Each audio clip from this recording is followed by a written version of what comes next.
रायबरेली सदर से पिछली बार कांग्रेस से विधायक रही अदिति सिंह। हम अब बात करेंगे यूपी के चुनावों की। अदिति सिंह हमारे साथ जुड़ रही हैं। अदिति जी, स्वागत है आपका।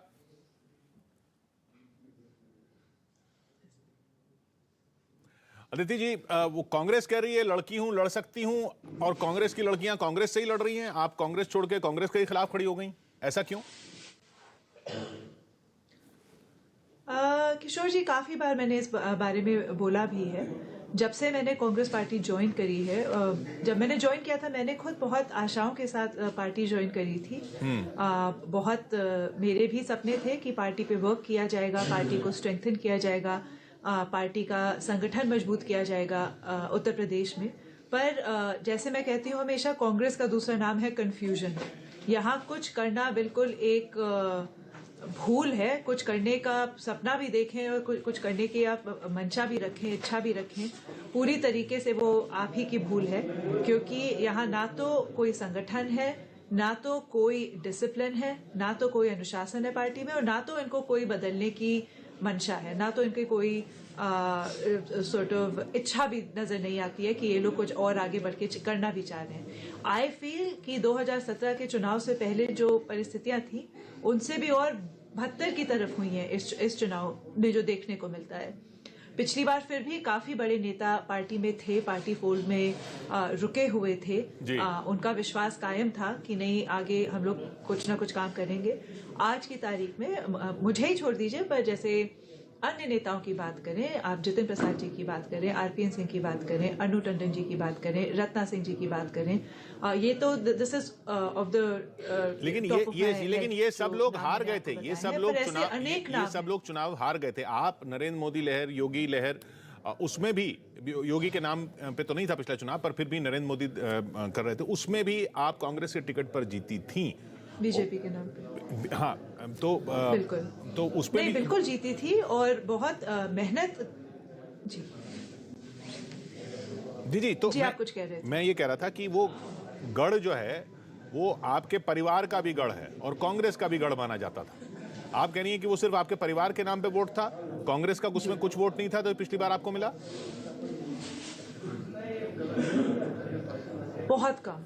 बहुत कम ऐसा वोट था जो कांग्रेस पार्टी का वोट था।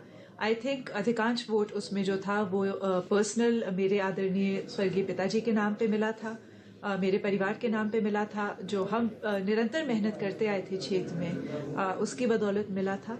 आई डोंट थिंक उसमें पार्टी कार्डर का बहुत ज्यादा तो आप कह रही हैं रायबरेली कांग्रेस का गढ़ नहीं है, अब नहीं है कांग्रेस का गढ़, अब हरगिज नहीं है, अब बिल्कुल नहीं है। क्योंकि ये जो कांग्रेस के नेता हैं, चाहे वो यहाँ की आदरणीय सांसद जी हों, सोनिया गांधी जी हों, चाहे वो प्रियंका गांधी वाड्रा जी हों, ये लोग बस और बस चुनाव के दरमियान आते हैं। इनफैक्ट मैं तो कहूँगी कि चुनाव में भी बहुत कम आ पाते हैं। मतलब इनमें अब इतना भी सॉर्ट ऑफ मोटिवेशन नहीं बाकी है कि ये चुनाव के टाइम भी कायदे से वोट मांगने आ पाए।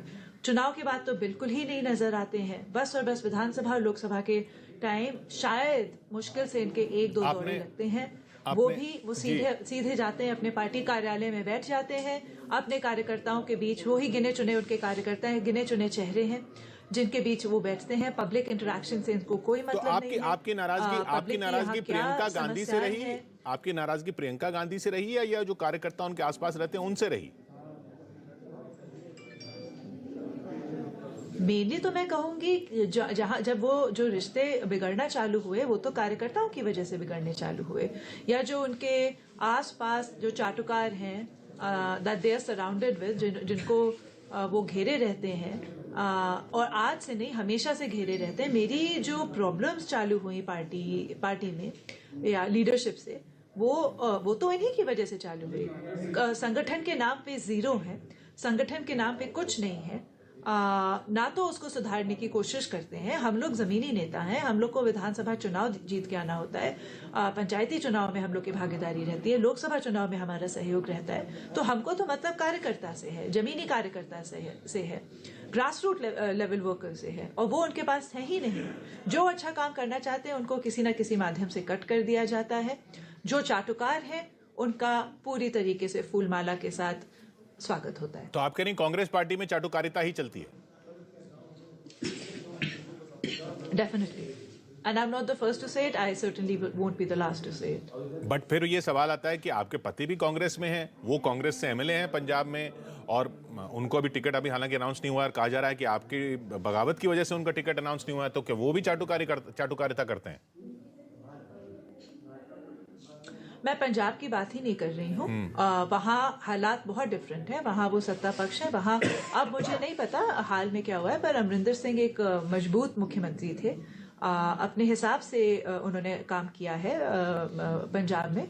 मैं अपनी बात कर सकती हूँ। जैसे मैं एक प्रोफेशनल हूँ, मैं एक विधायक हूँ, वैसे मेरे हस्बैंड भी एक एमएलए हैं। उनके फैमिली ने भी बहुत लंबे टाइम वहाँ का प्रतिनिधित्व किया है, जहाँ जो उनकी कॉन्स्टिट्यूएंसी नवा शहर है, वहाँ का प्रतिनिधित्व किया है। सो जैसे मेरी सिचुएशन है वैसे उनकी सिचुएशन है, इन द सेंस दैट उनका भी पारिवारिक नाम बहुत अच्छा है। बहुत लंबे टाइम उनके परिवार ने सेवा करी है, उन्होंने सेवा करी है, एंड वो उनकी विचारधारा है, ये मेरी विचारधारा है। हमारी पर्सनल लाइफ बिल्कुल अलग है और प्रोफेशनल लाइफ बिल्कुल अलग है। लेकिन टिकट उनको अभी तक अनाउंस नहीं हुआ है। टिकट अनाउंस नहीं हुआ है तो ये भी कहा जा रहा है कि आपकी बगावत की वजह से अनाउंस नहीं हुआ है।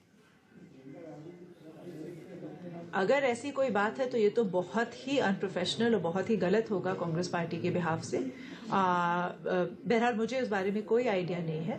एंड अगेन दो लोगों की अलग अलग व्यक्तित्व और विचारधारा क्यों नहीं हो सकते हैं?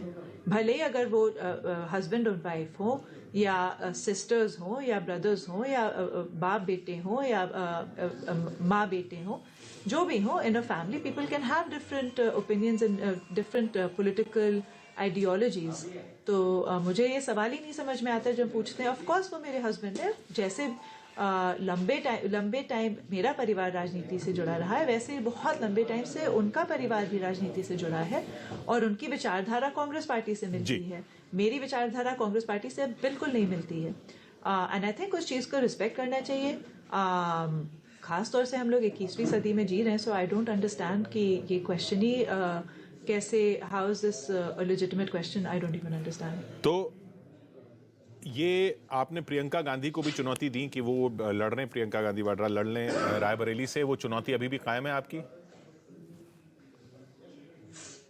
नहीं, डेफिनेटली इट्स नॉट अ चुनौती। लोकतंत्र है। तो उनका अगर वो आके लड़ना चाहें, जो कुछ लोगों ने मुझसे पूछा कि अगर वो आके लड़ती तो मैं कहा जरूर लड़ें। It's a democracy, you know, it's a free land. Congress का कहना है कि अगर प्रियंका लड़ गई तो आपके लिए मुश्किल हो जाएगी। Restrictions is allowed to anyone within certain legal restrictions is allowed to campaign and is allowed to contest elections. Congress party का कहना है कि अगर प्रियंका लड़ गई तो आपके लिए मुश्किल हो जाएगी।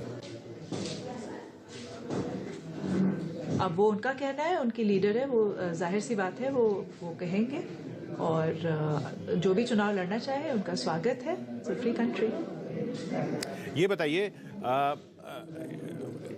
बीजेपी कहती है परिवारवाद से लड़ाई है। अभी आपका भी तो सीट परिवार की सीट है ना, एक तरह से आपके ताऊ, आपके पिता, आप या आपके हस्बैंड की फैमिली के भी में भी वही चल रहा है। कई ऐसी सीटें हैं जहां चल रहा है, तो परिवारवाद यानी तो अब तो हर जगह ही हो गया फिर। नहीं, परिवारवाद कैसे? मेरे आदरणीय स्वर्गीय पिताजी की सीट थी, वो नहीं रहे। ऐसा तो है नहीं कि उनको कहीं और से मिल रही है, मुझे कहीं और से मिल रही है, मेरी मम्मी को कहीं और से मिल रही है, मेरी बहन को कहीं और से मिल रही है, मेरे कजिन्स को कहीं और से मिल रही है। इकलौती मैं टिकट मांग रही हूँ भारतीय जनता पार्टी से, मुझे टिकट मिली। मेरे परिवार में तो किसी और को टिकट नहीं मिली है भारतीय जनता पार्टी से, ना तो किसी और ने आवेदन किया है टिकट का। इकलौती मैंने टिकट मांगी थी और मुझे मिली। कल आरपीएन सिंह जी और आप मेरे पिताजी और ताऊ जी की बात करिए, उनका स्वर्गवास हो गया है। जी जी। पहले वो यहाँ से प्रतिनिधित्व कर चुके हैं, अब तो वो है भी नहीं इस दुनिया में। तो आपका सवाल ही मुझे समझ में नहीं। मैं नहीं, वो मंशा नहीं। मैं सिर्फ ये बोल रहा था कि 2017 में आपकी जो जीत थी वो आपके परिवार के नाम पे। They are not even right. अब तो वो इस दुनिया में रहे नहीं है, तो आप कैसे परिवारवाद कह रहे हैं? This is actually a little bit disrespectful, I must say. They are not